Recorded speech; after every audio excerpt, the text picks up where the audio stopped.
If you look at the media spin coming out of both Washington and Tehran right now, you'd think we just witnessed a defining moment of historical triumph. In Tehran, state television is playing it up as an unconditional American surrender, a spectacular victory for the Islamic Republic. Meanwhile, Donald Trump is painting himself as a modern-day Julius Caesar, returning victorious from the Gallic Wars, having beaten a stubborn foe into submission through sheer military dominance. We did $1.5 trillion, maybe $2 trillion worth of damage. So somebody's going to have to help them out. There's no guarantee about helping them out, and could be their neighbors will help them out a little bit. I don't know. But it's a lot of money. Almost nobody has that kind of money. That's the kind of damage that was done. But let's step out of the spin room and look at the actual text of the newly signed 14-point Islamabad Memorandum of Understanding. What we are actually looking at is neither an absolute victory nor a glorious conquest. It is a deeply fragile, profoundly cynical stalemate born of exhaustion from the US and Iran realizing it has reached the logical endpoint of its Hormuz leverage with no further gains to be made. If you're looking for a clear winner here, you're looking in the wrong place. This isn't a grand peace treaty. It's a 60-day timer on a geopolitical time bomb, and the fuses have just been set. Now, let's be entirely fair. You can completely understand why the regime in Iran is celebrating. On a purely tactical level, they have secured massive concessions while giving up remarkably little. First and foremost, they achieved the ultimate objective of regime survival. They were staring into the abyss when Israel and the US declared that they would go for the jugular and commit to regime change. This hasn't happened, and Tehran remains firmly in the game. This MOU has also handed them an immediate lifeline and is spectacularly missing much of the US-Israeli war aims. There is absolutely no mention of Iran's ballistic missile programs. Missiles aren't the problem. They hurt a little location, but they don't blow up the planet. There is no mention of their sprawling drone infrastructure that has seen action even in Ukraine. There isn't even a single line addressing their funding, arming, or directing of regional proxy networks like the Houthis, Hezbollah, or the Shia militias in Iraq. Furthermore, look at the fine print of paragraph 5. Yes, Iran agrees to let commercial vessels pass through the Strait of Hormuz free of charge, but only for 60 days. After that, the text explicitly states Iran will hold a dialogue with Oman to define the future administration and maritime services in the Strait. In plain English, and as confirmed by Iranian chief negotiator Mohammad Baqir Ghalibaf, there will be no return to the pre-war status quo in Hormuz. So while Trump is celebrating opening up a strait that was never closed before the war, Iran will now begin to extract service fees on the most vital energy transit route on Earth. Add to that the concession that any final treaty must be endorsed by a UN Security Council resolution, making it nearly impossible for a future US administration to rip it up like Trump did the JCPOA, and on paper, Tehran has played a very weak hand deftly against a low IQ opponent like the Trump administration. But this is where the Iranian illusion of victory ends. Iran is not a triumphant empire dictating terms from a position of strength. This MOU was signed out of absolute exasperation on the American side, who didn't get their quick win, with Iran realizing that it had reached the maximum gains it could extract from its leverage over Hormuz. Tehran isn't mistaking its negotiating position for a military capability to hold off a truly determined US military response, but understanding that there is a cap to the gains it can make, holding world energy markets hostage. The physical reality on the ground inside Iran is catastrophic. Recent military strikes have absolutely gutted their energy infrastructure. Their industrial base has been hammered into near obsolescence. And while what's left of their missiles and drones can still harm traffic in Hormuz, a massive percentage of their precision missile launchers and air defense networks are currently sitting as charred metal. Tehran didn't sign this deal because they won. They signed it because they were running out of oxygen. Rebuilding an entire industrial economy and an energy grid doesn't take 60 days. It takes a generation. And what are they relying on to fund this monumental rebuild? A glittering $300 billion promise of Gulf Arab cash that may just end up being another mirage in the desert. The text of paragraph 6 states that the United States undertakes, along with regional partners, to develop a $300 billion plan for the reconstruction and economic development of Iran. It sounds magnificent, doesn't it? Except for one slight problem. The people expected to pay for it have absolutely no intention of signing the check without getting something in return. Trump was cornered by reporters at the G7 summit in France and asked to confirm this fund. He immediately backpedaled, flatly denying the US was putting up not even 10 cents. He dismissed it as a private investment framework that is completely dependent on Iran's future behavior. Now, Qatar clearly knew about this setup, as they were the midwives who helped push the MOU over the finish line. But the real powerhouse in the Gulf, Saudi Arabia, has already cast doubt on this arrangement. The Saudi leadership has already come out and made their position explicitly clear. They are not pouring a single rial into this pot until trust can be firmly established. As a result of this conflict, Iran attacked not just the kingdom, but all of the countries of the GCC.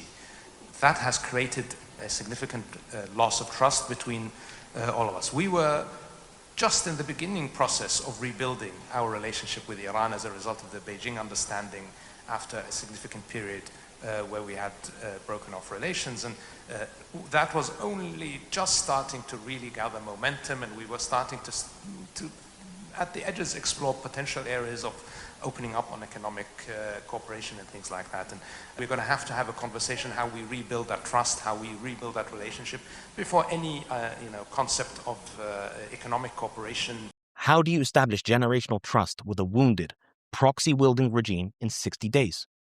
You don't. The Saudis are effectively saying, we'll believe it when we see it. Iran has traded away immediate tactical leverage in exchange for a mountain of Arab cash that is currently locked behind the door to an Alibaba's cave they don't have the passphrase to. So why did Trump sign up to something that is, by almost any metric, substantially worse than the original JCPOA he spent years tearing down? Because Trump wanted a quick, cinematic victory, but when the reality got tough, he chickened out. We have seen this exact playbook from him before. Cast your mind back to his recent massive tariff war with the Chinese. He came in swinging, talking about total economic dominance. But the moment Beijing showed some real spine, dug their heels in and swung back, Trump blinked and settled for a watered-down deal that achieved almost none of his original goals. He did the exact same thing here. He expected the Venezuela outcome. He genuinely believed that decapitation strikes would cause the regime in Tehran to fold like a house of cards within days, if not weeks. But Iran didn't turn into Venezuela. They dug in, they fought back, the global energy markets began to panic, and when the economic maths stopped working for him, Trump panicked too. He spectacularly failed to achieve total capitulation. So he's now trying to market a messy, compromised ceasefire as the deal of the century so his ego can survive the battering. The structural tragedy of this MOU is that it relies on entirely dangerous ambiguity. The two sides appear to be reading from completely different scripts. Take the clauses regarding military presence. The US text talks about removing forces from the immediate proximity of the naval blockade to reopen the shipping lanes. But elements within Tehran are already interpreting this as a commitment for the total withdrawal of American forces from the entire Gulf region, including neighboring Arab countries. That is an absolute non-starter for Washington, but it's exactly the kind of linguistic trap that kills agreements in their earliest stages. Then you have the deadlock of the implementation sequence. Look at the wording surrounding the transition to the next phase of negotiations at paragraph 13. The implementation of the initial paragraphs regarding sanctions relief and asset unfreezing is framed as a virtual precondition before serious negotiations on a final deal can even begin. Tehran's interpretation will be, unfreeze our billions and lift the sanctions first, or we don't even sit down to talk about our nuclear program.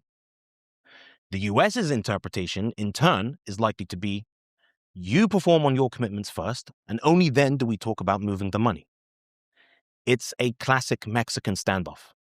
Trump has already reverted to his favorite rhetorical setting, threatening at the G7 summit to bomb the hell out of Iran if they don't abide by his specific interpretation of the deal. If they don't honor the agreement, or some things aren't even mentioned in the agreement, it's a memorandum of understanding, but we have an understanding of certain things without writing it.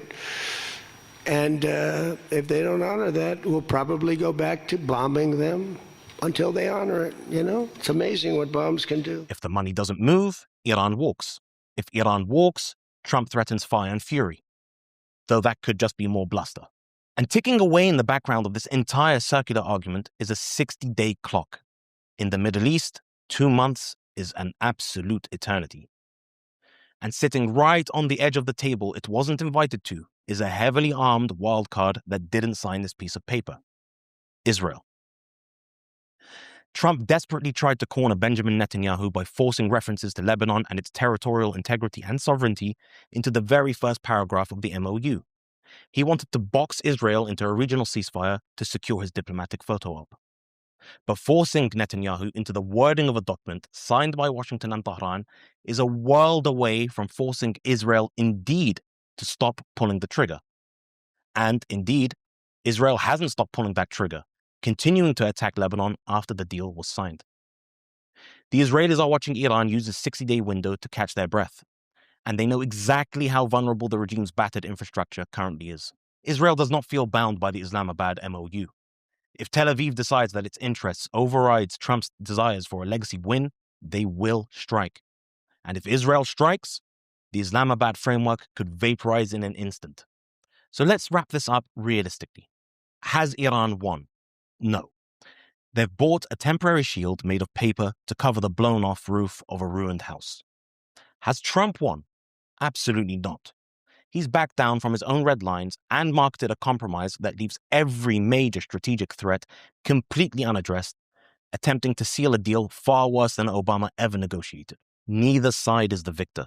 What we have is a deeply volatile intermission in a war that is far from over, with a lot of moving parts that will continue even beyond Trump's term as president ends.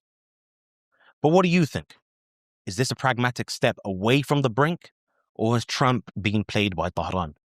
Let me know in the comments below. Drop a like, share with your friends, and hit subscribe to keep up with the analysis, and I'll see you on the next one.